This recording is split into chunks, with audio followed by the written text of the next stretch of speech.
السلام عليكم ومرحبا بكم في قناتي وقناتكم سناء شانيل.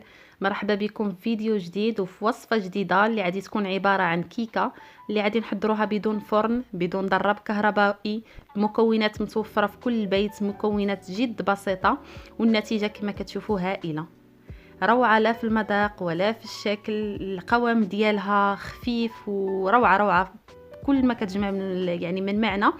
فكنتمنى الفيديو ديال اليوم ينال الاعجاب ديالكم، وما تنسونيش من اللايك فقط باش تشجعوني هكا اكثر واكثر، وتشتركوا في القناه الا كنتوا باقيين ما اشتركتوش.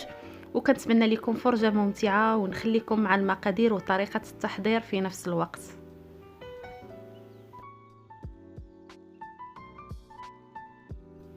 دونك بسم الله على بركه الله. كنحتاجوا في المقادير هنايا واحد نصف كاس من السكر سنيده، وواحد الكاس ديال الحليب اللي يكون دافئ نوعا ما. غادي نخلطوا هاد المكونين في واحد الاناء اللي هو اكبر بطبيعه الحال، اولا كاس كبر كما درت انايا، حتى كيمتزجوا وكنتاكدوا بان داك السكر داب لينا في هذاك الحليب. غادي نخليوها على جنب ونقول لكم من بعد شنو غنديروا به. نبداو في تحضير الكيك. غادي ناخذوا واحد الاناء، غادي نضيفوا ليه نحطوا فيه هنايا 3 ديال البيضات، ثم 4 ديال المعالق ديال السكر سنيده. ندير الملعقه الاولى، الثانيه، الثالثه، ثم الملعقه الرابعه والاخيره. ثم غادي نضيف كذلك 4 ديال المعالق ديال الزيت. خذوا اي ملعقه معياريه بالنسبه لكم، سواء كانت صغيره في الحجم ديالها او لا تكون غارقه. كما كتعرفوا المعالق كلها وكيفاش كيكون الشكل ديالو. بجميع الاحوال 4 ديال المعالق ديال السكر سنيده هما نفسهم 4 المعالق ديال الزيت، ونفسهم 4 ديال المعالق ديال الحليب كما كتبان لكم في الفيديو. هنا ضفت الملعقه الاولى والثانيه، دابا الثالثه، ثم الملعقه الرابعه. ثم كنحتاجوا واحد الكيس ديال سكر فاني. انا ما عنديش فاستعملت نكهه الفاني السائله، ملعقه صغيره، حتى هي النكهه ديالها كتجي رائعه في الكيك. كنضيفوا كذلك هنا عندي كاس قل ربع من السميد الغليظ، ولا عندكم بغيتوا تعبروا بالملعقه ف4 ديال المعالق حتى هو ديال السميد. كنضيف كذلك كاس مملوء ديال العنبه ديال الفرينه، الطحين العادي ديال الحلويات، وكنمزج هاد العناصر. كنمزجهم في مره واحده، ماشي غنمزج البيض ثم هذا، سهله غتحضروها في ثواني وكتجي رائعه رائعه جدا. كنخلط هاد العناصر مع بعضهم من البعض حتى كيمتزجوا بهذا الشكل هذا. الخليط كيصبح بهذا القوام. فاش كيصبح لينا بهذا القوام ديك الساعات عاد غادي نضيف ليه واحد 2 خميره كيماويه من حجم 8 غرام، 2 ديال الاكياس.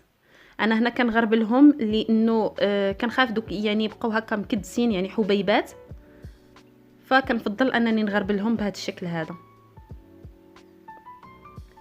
كنضيفوا لهاد الخميره الكيماويه في الاخير باش هكا كنسرع العمليه ديال التفاعل ديالها، والمفعول ديالها كيعطي احسن من اننا الا درناها في البدايه ديالها. فاش كنخلط هاد العناصر فمن بعد كناخذ هنا واحد المول اللي القطر ديالو 18 حتى ل 20 سنتيم باش تجيكم بالعلو اللي شفتوه في البدايه ديال الفيديو. انا هنايا درت الورق ديال الطبخ. نتوما ممكن انكم فقط تدهنوها بالزيت الا ما توفرش عندكم، وديروا عليها الطحين عادي كما كنديروا اي كيكه عاديه في البيت.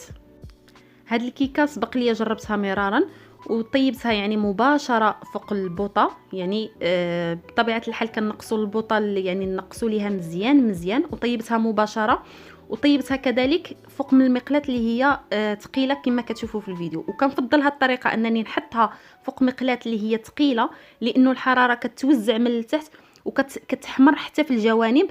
باغ كونطخ الى درناها مباشره، فهنايا كما كتشوفوا راه غطيتها بواحد المنديل، ثم حطيت فوق منها واحد الغطاء هكا ديال الصينيه او الغطاء ديال شي طنجره، باش هكا داك البخار ديال الكيك فاش كيتكاتف لينا ما كينزلش لينا مباشره فوق من الكيكه كما كيبان لكم في الفيديو راها طابت، يعني كنفيريفي هكا حتى الجوانب كيبان لينا صافي بدات كتعطي داك الحموريه ديالها، فكنحيدوها 25 دقيقه حتى ل 30 دقيقه لا اكثر.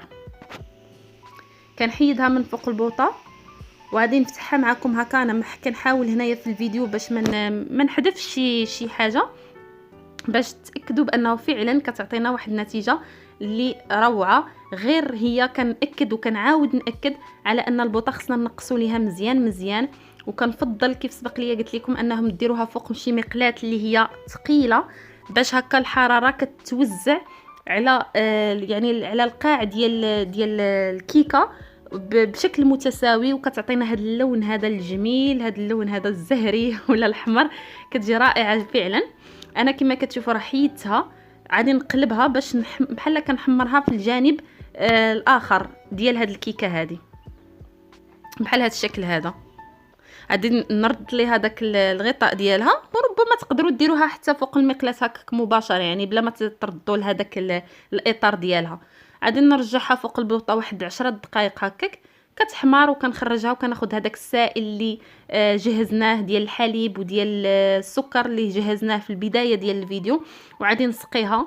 تقدروا تستغناو على هذه المرحله بطبيعه الحال، كيف ممكن انكم تسقيوها باي سيرو نتوما بغيتوه.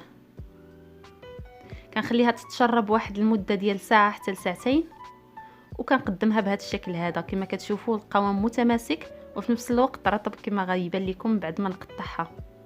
زينتها هنايا بواحد شويه ديال الكوك، يعني تزيين بسيط جدا هكا، وكذلك درت في الوسط شويه ديال الكوك اللي ملون، يعني لون في اللون الزهري فقط. انا طحنت يعني الكوك العادي مع شويه ديال الشكلاط، في الشكلاط يعني او الحبيبات ديال الشكلاط في الوردي، دوك الحبيبات الصغيره، ودرميت فوق منها واحد شويه هكا ديال الورد. وبطبيعه الحال كيبقى يعني تزيين اختياري، زينوها باش ما بغيتو. كما راه كيبان لكم في الفيديو الكيكه هذه هي النتيجه ديالها، غير من خلال التقطيعه راها رطبه وهشيشه. وهانتوما انا غنهز وحده باش نقطعها معكم وتشوفوها. انا صراحه عجبتني بزاف لدرجه انني كناكل فيها وكنرجع ناكل فيها، يعني ما شبعتنيش، يعني شي حاجه اللي جاتني زوينه ولذيذه. فكنتمنى الفيديو ديال اليوم كيف كنقول لكم دائما ينال الاعجاب ديالكم، وما تنساوش الا جربتوها تبعتوا لي بالتطبيقات ديالكم في صفحتي على الانستغرام، اللي غادي نخلي لكم الرابط ديالها في صندوق الوصف، وغادي نخلي لكم كذلك المقادير. ونخليكم على خير، ونتلاقاو ان شاء الله في فيديو اخر ان شاء الله في وصفه اخرى. وإلا بغيتوا شي وصفه محدده ما تنساوش تكتبوها لي في التعليق. وعلى ذكر التعليق شكرا لكم وكل الشكر على ديك التعاليق الزوينه اللي كتوصلني منكم، ما كتزيدني الا تشجيع، وشكرا وجزاكم الله خيرا. ونخليكم على خير وبسلام عليكم في فيديو اخر وفي وصفه اخرى. باي باي.